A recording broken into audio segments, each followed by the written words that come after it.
আমি আজকে একটি সালোয়ার কেটে দেখাবো আপনাদেরকে।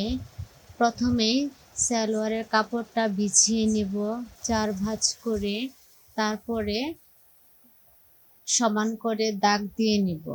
আমি কাপড়টাকে প্রথমে 4 ভাঁজ করে নেব। এই যে দেখেন 4টা ভাঁজ, আর বন্ধ সাইডটা থাকবে আমার দিকে, খোলা সাইডটা অপোজিটে থাকবে। এখন আমি লম্বা মাপবো। 2 ইঞ্চি নিয়ে নিব রাবারের জন্য। 2 ইঞ্চি নিচ থেকে লম্বার মাপ নিব। লম্বা যার যত অতটুকু নিব, বাকি 2 ইঞ্চি বাড়িয়ে নিব মোহরের জন্য। এখন হিপের মাপ নিব। হিপের মাপ যার যত অতই নিব, আর এটা কলি দিব আমি, তার জন্য 2 ইঞ্চি বাড়িয়ে নিব। দেন আমি দাগ কেটে নিব। তারপর ওই দাগ বরাবর স্কেল দিয়ে টেনে নিব। আর এখানে আমি কাপড়টা সোজাই রাখবো, কারণ এই দিকে আমি কলির কাপড়টা বসাবো। যখন সালোয়ার পায়ের দিকটা কাটার পরে যে কাপড়টা অবশিষ্ট থাকবে, ওই কাপড়টা দিয়ে আমি কলিটা কেটে নেব। এখন আমি কাপড়টা কেটে নিব। এখন আমি নিচের দিকে যে 2 ভাঁজ করছিলাম কাপড়টা, ওইটা কেটে দিব, তাহলে 2 পাট আলাদা হয়ে যাবে।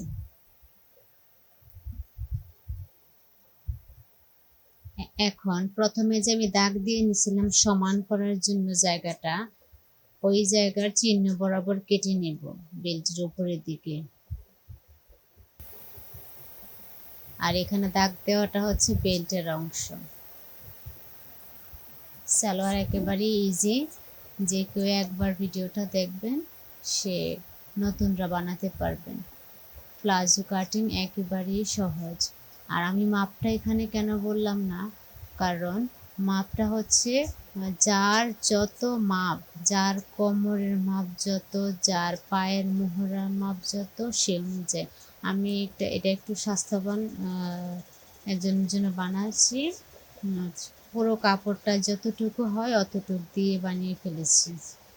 এখন আমি এই যে সালোয়ারের এখান থেকে যে অবশিষ্ট কাপড়টা ছিল, এটা দিয়ে কলির কাপড়টা কেটে নেব। আমার এই সালোয়ারে কলির কাপড়টাও জোড়া পড়বে, কারণ এখানে পর্যাপ্ত কাপড় নাই।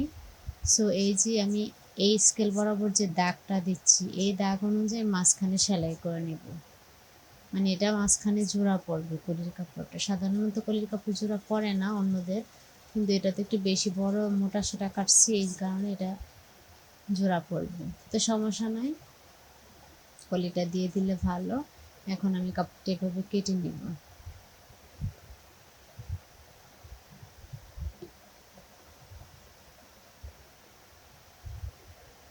কাপড়টা আবার এখানে রাখবো, রেখে সুন্দর করে একটু এখন কেটে নিব।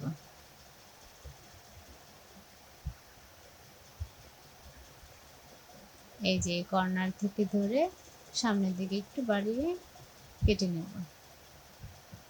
এই আমার সালোয়ার কাটিং শেষ। এটা সেলাইয়ের সময় জোড়া দিয়ে নেব।